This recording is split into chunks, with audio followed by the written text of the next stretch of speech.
It's a story you first saw on WCPO.com. A family lives where the Easter Massacre happened more than 30 years ago. 9 on your sides, Tony Morones tells us the family says everything's okay at the house, and neighbors say the gawkers are fun to toy with. Imagine this. It's Easter Sunday, 1975. Bright spring sunshine. Kids laughing, hunting colorful eggs on the front lawn. A grandmother cooking sloppy joes in the kitchen while her successful son and his wife chat at the table. A big, happy Catholic family reunion in a quiet Hamilton, Ohio neighborhood. Then, one man walks downstairs with 4 loaded guns. In under 5 minutes, he fires nearly 40 shots. 11 bodies drop. His own mother, his brother, his sister-in-law, and all 8 nieces and nephews. The youngest just 4 years old, clutching a half-unwrapped chocolate Easter egg. Blood soaks the floors so deeply it drips through the wooden planks into the basement. This is the deadliest single-family massacre ever recorded inside a private American home.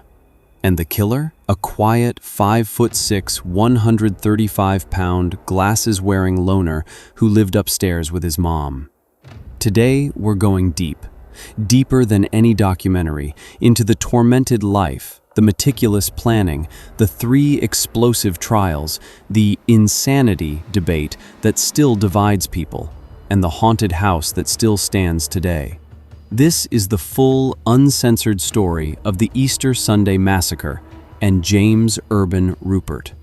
Stick around till the end because the final twist will shock. Hey everyone, welcome back to the channel. If you're new here, we cover the cases that haunt America. Stay to the end to see unbelievable end of the story. Smash that like button if you want more deep dive true crime, subscribe, and turn on notifications. Let's begin. The making of a monster. James Urban Rupert was born March 29, 1934, in Hamilton, Ohio. The same blue-collar town along the Great Miami River where he would later commit his crimes. His mother, Charity "Billy" Rupert, never hid her disappointment. She had desperately wanted a daughter for her second child. Instead, she got James, and she made sure he knew it every day. From the time he could understand words, Charity openly told him she wished he had never been born, that he was a mistake, and that she longed for a girl to complete the family she envisioned. This constant rejection planted seeds of deep self-loathing that would grow over decades. His father, Leonard Sr., offered no counterbalance. A man with a notoriously violent temper and a heavy drinking problem, he showed little affection toward either son and ruled the household with intimidation. Leonard Sr. insisted on keeping chickens in the backyard, even after young James developed a severe allergy to the feathers, causing constant sneezing, rashes, and breathing issues. The parents ignored his suffering and refused to rehome the birds, reinforcing James's sense that his needs didn't matter. In 1947, some accounts note 1946, Leonard Sr. died of tuberculosis at age 37, leaving James, 12, and his older brother Leonard Jr., 14, without a father. The loss fractured the family further. Charity leaned heavily on Leonard Jr., the brighter, more outgoing child, while continuing to marginalize James. Leonard Jr., taller, stronger, athletic, confident, and popular, quickly assumed the man of the house role and turned vicious toward his younger brother. He bullied James relentlessly, physical beatings, verbal taunts about his small stature. James remained 5 feet 6 inches and slight. His poor school performance, his lack of friends, and his overall inferiority. Neighbors later recalled the brothers were forced to act like adults prematurely, but only Leonard Jr. thrived under the pressure. James struggled terribly in school, grades suffered, friendships were non-existent, and he carried the permanent label of the inferior son. The abuse at home and isolation at school became unbearable. At 16, in a moment of total despair, James ran away from home, stole bedsheets, fashioned a noose, and attempted suicide by hanging. He was found and revived, barely surviving. Psychiatrists later testified this failed attempt marked a turning point. Something inside James shattered. He stopped fighting his fate, internalized the hatred directed at him, and began directing it inward, and eventually outward. He never attempted suicide again, but the incident deepened his resignation to being the family loser. He scraped through 2 years of college before dropping out entirely.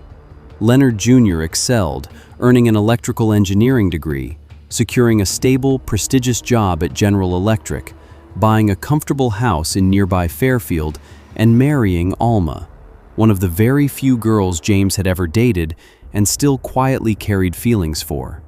That marriage felt like the ultimate theft and betrayal, fueling lifelong resentment. By his 30s and into his 40s, James embodied failure in his own eyes, and in the eyes of his family. He trained as a draftsman and occasionally found freelance or traveling work, but it was sporadic and dried up completely after the 1973 to 1974 stock market crash wiped out his modest savings. He remained unemployed for most of his adult life, relying on handouts from charity and Leonard Jr., which he couldn't repay. Living with his now 65-year-old mother at 635 Minor Avenue in Hamilton's Lindenwold neighborhood, he occupied the upstairs rooms like a permanent guest in his own childhood home. Heavy drinking became his primary escape, mirroring his late father's alcoholism, to numb the constant feelings of inferiority, rejection, and envy. As his finances worsened, so did the arguments with Charity, who grew increasingly frustrated with his laziness, his bar tabs, and his refusal to contribute. She issued repeated ultimatums: pay rent or get out. If he could afford drinks at the 19th Hole Lounge, she argued, he could afford his share of the household bills. James owned a growing small arsenal, a .357 Magnum revolver, 2.22 caliber handguns, and a .22 rifle. He spent hours alone target practicing, finding solace in the control and power the guns provided, something absent from every other part of his life. Neighbors described him as polite, quiet, helpful, the last person anyone would suspect of violence. He visited the public library daily, kept to himself, and maintained a demure appearance behind thick, black-framed glasses. But beneath the surface, decades of accumulated resentment, paranoia, and untreated trauma had been simmering, building toward an explosive breaking point. The final 48 hours. March 29, 1975, James's 41st birthday, Holy Saturday. Instead of celebrating, he drove to the banks of the Great Miami River and spent the afternoon shooting tin cans with his .357 Magnum. Multiple witnesses saw him. That night he walked into the 19th Hole Cocktail Lounge. 28-year-old bartender and mother of 5, Wanda Bishop, remembered him clearly. James sat at the bar for hours, drinking heavily. He told her his mother was threatening to evict him. If he could afford drinks, he could afford rent, Charity had said. Wanda recalled James repeating, "I have to solve this problem. I have to find a way to solve the problem." He left around 11 p.m., came back, and stayed until closing at 2:30 a.m. When Wanda asked if he had solved his problem, James looked her dead in the eyes and said, "No, not yet." He stumbled home and passed out upstairs. Easter Sunday, the slaughter. Easter Sunday, March 30th, 1975, dawned bright and hopeful in Hamilton, Ohio. The Rupert family gathered at 635 Minor Avenue for what should have been a joyful holiday reunion. Sloppy joes simmering, Easter baskets overflowing, church bells soon to ring. Leonard Jr., 42, his wife Alma, 38, and their 8 children had driven over from nearby Fairfield. The kids, Leonard III, 17, Michael, 16, Thomas, 15, Carol, 13, Anne, 12, David, 11, Teresa, 9, and little John, 4, raced across the front yard hunting colorful Easter eggs, giggling, baskets swinging, their innocent energy filling the Lindenwold neighborhood with life. Inside the modest 2-story home, Charity, 65, prepared sloppy joes on the stove. A skillet of hamburger helper still sat warm nearby. Leonard Jr. and Alma helped in the kitchen, chatting casually. Most of the older children drifted into the living room after the egg hunt, settling on couches and floors to relax before dinner. James, hungover from the previous night's heavy drinking at the 19th Hole Lounge, slept late upstairs. Around 4 p.m., he finally stirred. He He methodically loaded every weapon he owned. The powerful .357 Magnum revolver, both .22 caliber handguns, and the .22 rifle. As he descended the stairs intending to head out for target practice, Leonard Jr. glanced up and made a casual, offhand remark. "How's the Volkswagen running, Jim?" Likely an innocent reference to James's unreliable, broken-down car. To James, steeped in decades of resentment and envy, it landed like the final insult, his successful brother mocking his failures, while surrounded by everything James lacked: family, stability, respect. At approximately 6 p.m., precisely as church bells began pealing across Hamilton, their chimes perfectly masking the sharp cracks of gunfire, James entered the kitchen with his arsenal. He opened fire in rapid, chilling succession.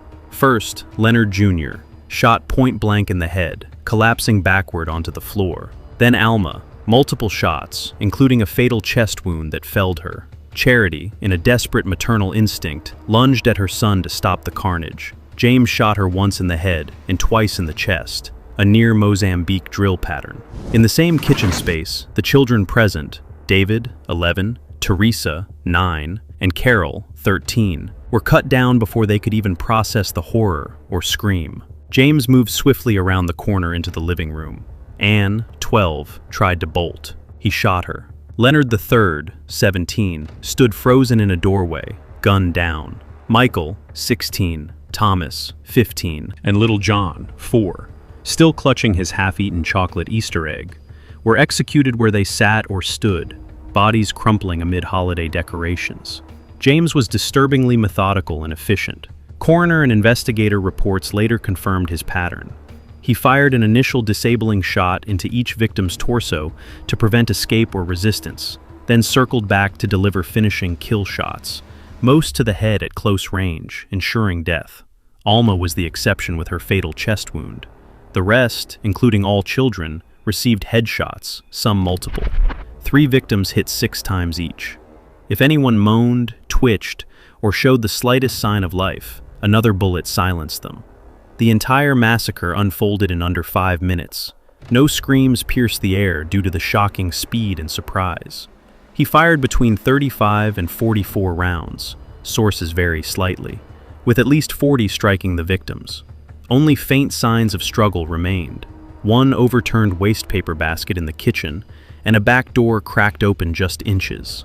Someone, likely an older child, had desperately tried to flee but was shot before escaping.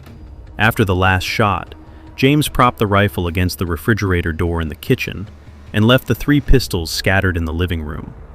He then sat down on the blood-soaked couch amid the bodies of his family for 3 full hours. Later, in psychiatric evaluations, he claimed he contemplated suicide, but rejected it as a mortal sin, unwilling for that to be his final act on Earth. Around 9:30 p.m., with his relatives' bodies cooling around him, he calmly picked up the phone and told the 911 dispatcher, "There's been a shooting. They're all dead." He waited just inside the front door for police to arrive. The crime scene from hell. Hamilton police officers rolled up expecting perhaps a routine domestic dispute or argument gone wrong. What they encountered instead was a slaughterhouse of unimaginable horror. Veteran officers, seasoned from years on the force, later testified they had never seen anything like it. One rushed outside to vomit uncontrollably at the threshold. Blood saturated every surface. Pools on the floors, splattered walls, soaked furniture. It was so thick and voluminous that it seeped through the wooden floorboards, dripping steadily into the basement below like a grim rain. Prosecutor John Holcomb noted in his personal diary that it would drip on you as investigators moved through the house. To this day, faint bloodstains remain visible in the floor joists from the basement view. 11 bodies lay sprawled across just 2 first-floor rooms, the kitchen and living room, amid overturned Easter baskets, scattered eggshells, and the untouched holiday meal. Little John's tiny sneaker peeked out from under the white sheet on the first stretcher carried out, a heartbreaking detail that seared itself into the memories of first responders and neighbors. One by one, 11 stretchers exited the modest home as a stunned crowd gathered outside. The community that had known the Rupperts as a warm, loving Catholic family, Charity the devoted grandmother, Leonard Jr., the successful provider, the kids, bright and active, stood in frozen shock. The helpful man they waved to daily, the quiet library regular in thick glasses, had methodically erased 3 generations of his own bloodline in minutes. The trials: insanity or inheritance. James was arrested immediately and charged with 11 counts of aggravated murder. He refused to speak to police and made it clear he would plead not guilty by reason of insanity. Prosecutors believed it was all an act. They said he planned to be declared cured, released from a mental hospital, and collect the roughly $300,000 estate from his mother and brother's life insurance, house, and assets. First trial, June to July 1975, Hamilton, 3-judge panel. Defense attorney Hugh D. Holbrook became obsessed. He personally paid for psychiatrists and psychologists from across the country to testify. Harvard psychiatrist Dr. Lester Grinspoon said Ruppert suffered from paranoia and delusions of persecution caused by decades of abuse. 2 experts concluded he had been unable to control his actions. The prosecution hammered the evidence: the silencer inquiry weeks earlier, the target practice on his birthday, the bar confession to Wanda Bishop, the perfect timing with church bells, and the methodical double tapping of every victim. 2 judges found him guilty on all 11 counts and sentenced him to 11 consecutive life sentences. The 3rd judge voted not guilty by reason of insanity. Because the panel had been misinformed about needing a unanimous verdict, the Ohio Supreme Court declared a mistrial in 1977 to 78. Second trial, moved to Findlay, Ohio for fairness. Prosecutors brought 29 witnesses and 200 exhibits. James was again convicted on all counts and given 11 life sentences. 1982, 3rd trial after successful appeal. This time a jury heard the case. Defense experts painted a picture of a man broken by childhood trauma. The jury convicted James of first-degree murder for his mother Charity and brother Leonard Jr., but found him not guilty by reason of insanity for the murders of Alma and the 8 children. He received 2 consecutive life sentences. Alma's mother, Edna Algie, was the only family member who attended the final trial. She blamed James for 13 deaths, the 11 murdered, plus her husband, who killed himself 3 years later from grief, and even a juror who suffered a fatal heart attack during proceedings. When Edna died, her headstone read that she was preceded by 8 grandchildren. Prison, parole, and death. James Ruppert spent the rest of his life behind bars, first at Franklin Medical Center, later Allen Oakwood Correctional Institution in Lima. He was denied parole in 1995, age 61, again around 2005, and finally in 2015. The 2015 parole board cited negative institutional conduct and strong community objection. On June 4, 2022, at age 88, James Urban Ruppert died of natural causes in prison. After 47 years behind bars, the man who wiped out his entire family was gone. But the questions remain. The haunted house and lasting legacy. A year after the massacre, 635 Minor Avenue was opened to the public. The family's belongings were auctioned. Hardwood floors were carpeted over bloodstains that wouldn't come out. The house was rented to a new family who had no idea of its history. Within weeks, they moved out, complaining of voices, slamming doors, lights turning on and off by themselves, and heavy footsteps running down the stairs. Multiple tenants reported the same phenomena over the years. Some families lasted only months. The house still stands today and is occupied, though the current residents say the activity eventually stopped. In the 1990s, Hamilton Journal news reporter Karen Holcomb, now Holcomb, covered the annual anniversary. She later married the prosecutor's son and used her father-in-law John Holcomb's secret dictaphone recordings to write the definitive book, The Easter Sunday Massacre, a prosecutor's diary. It remains one of the most detailed accounts ever published. So, was James Ruppert a cold-blooded killer who planned the perfect crime to collect an inheritance? Or was he a paranoid, broken man, finally snapping under decades of abuse, favoritism, and failure? The prosecution said calculated murder for money.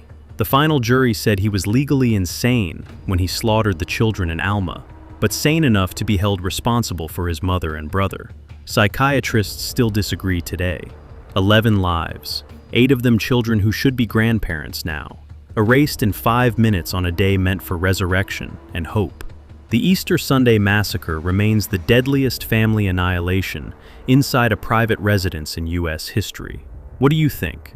Insanity plea legitimate or the ultimate manipulation? Drop your thoughts in the comments. Be respectful.